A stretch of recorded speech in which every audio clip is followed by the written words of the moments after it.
Hey guys, Brian from Fat Bike Hunter here. I wanted to start a new series called Fat Bike Hunter Shop Talk. This is going to be a series that is in between me filming my hunts. So when it's not hunting season, I'm going to be doing a series on basically including my Fat Bike Hunter Facebook groups members to come up with ideas and turn those ideas and that dialogue, those discussions into videos for people like me, the visual learner.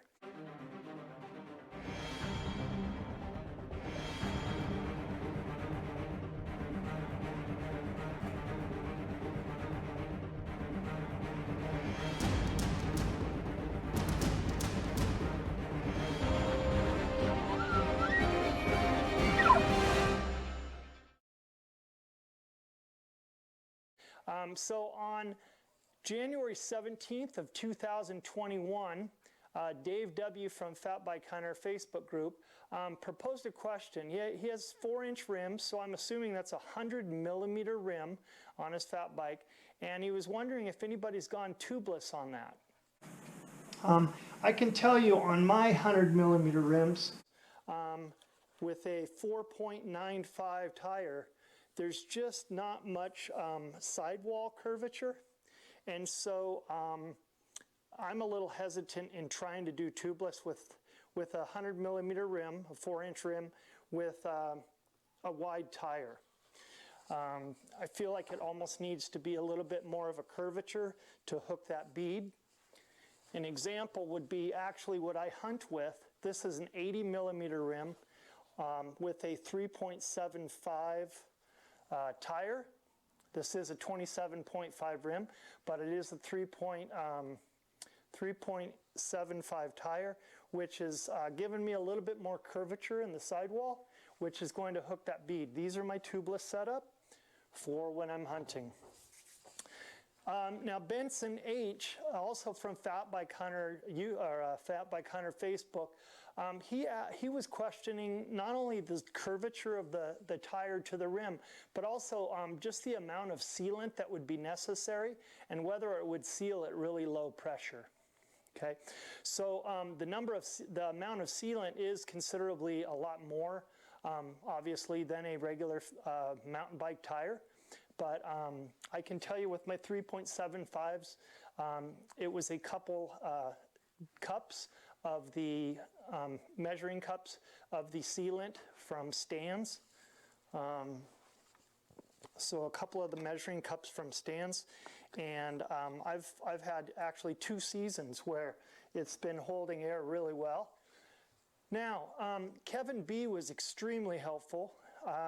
He has 4.8-inch rims or tires on a 80-millimeter rim. So same rim as mine, but with a way wider tire. So it's actually even going to give it more of a curvature to lock that bead. He's had it down to 2 psi. He's also been down to 5 degrees above freezing, and the sealant was still liquid. So that's really good to know. Now, he brought up the benefits of running tubeless. 200 grams per wheel is what he saved. Now, I've never measured mine, but I can tell you it's the rolling resistance and the I think I noticed the weight difference as well, but I have not measured them.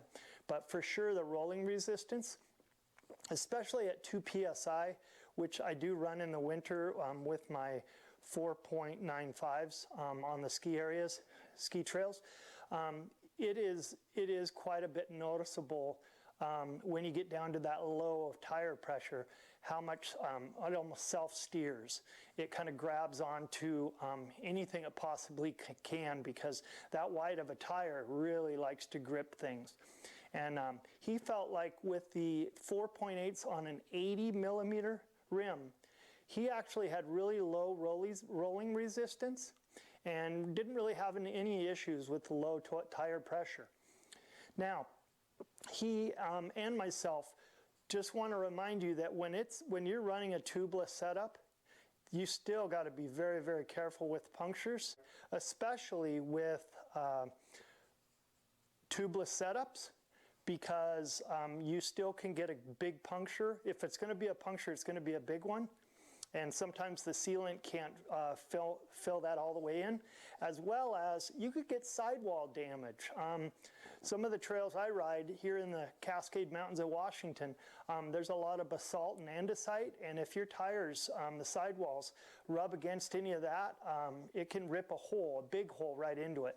So Kevin had a couple suggestions for tire repair. If you get a big hole in your tire, he uses what are called bacon strips.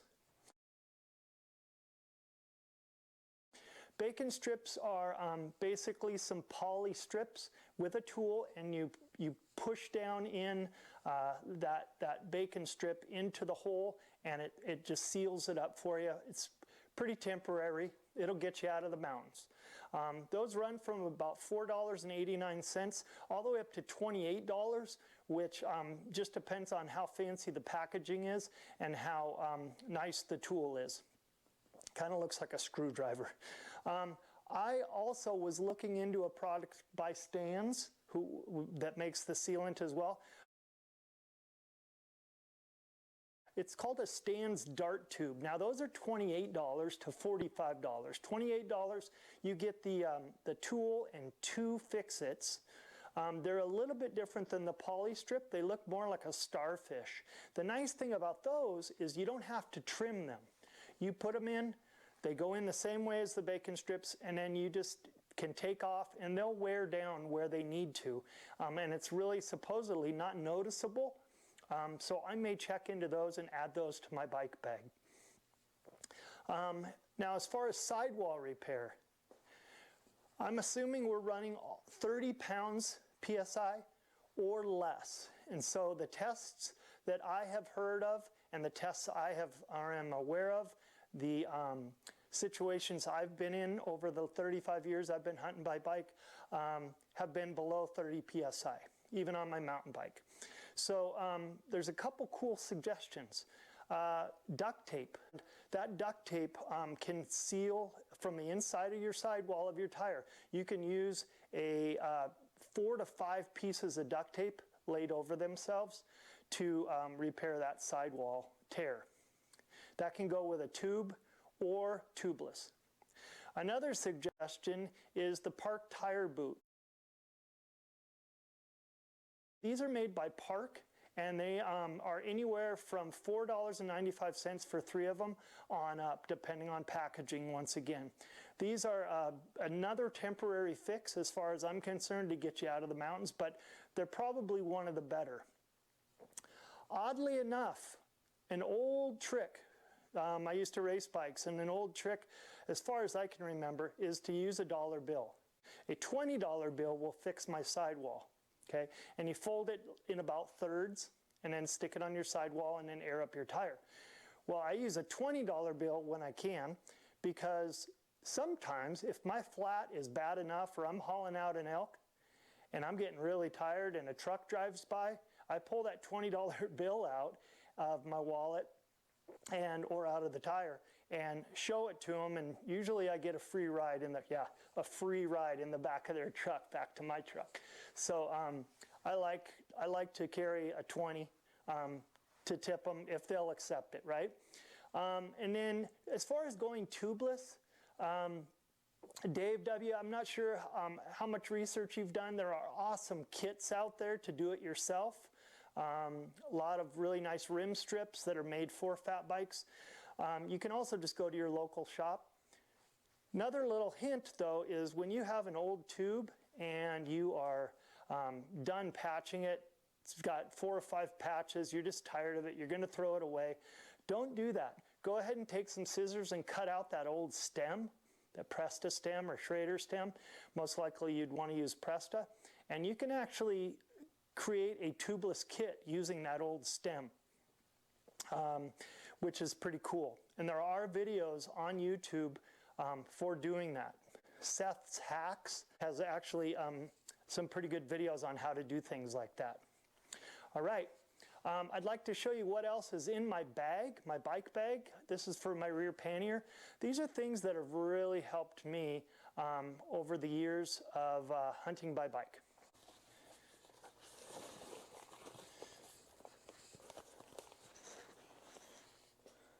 Got to have a tube. Spare tube for my trailer. Always got to have your patch kit. I have glueless. A multi-tool. Got to carry a multi-tool in the bag. You got to have your tire irons. A little bit of chain lube. I like to keep it with a piece of paper towel or toilet paper and keep it dry in a Ziploc. Spoke wrench. Never sure when you're going to need to true a wheel. And most importantly to me, well, besides fixing a flat, is a chain tool. You can pop a link out of your chain. If in case you've bent your derailleur and derailleur hanger, you can bend that back and then put your chain back on. Or once in a while, if you've really had a problem with your chain and your gearing, you can actually pull out about 4 or 5 links of your chain, connect it back together, bypass your derailleur, and turn it into a single speed to get out. And you don't want to forget a pump. And last but not least, a little something to eat. These bars are new by Mountain Ops, and I'll be giving away some of these to those of you in the comments section. All right, just a reminder, please subscribe to my channel, Fat Bike Hunter YouTube. Tell your friends if you like these videos. Go ahead and give it a like, and hit the notification bell for my next upcoming videos. Also, if you're not a member of Fat Bike Hunter Facebook group, please join. All right, see you guys.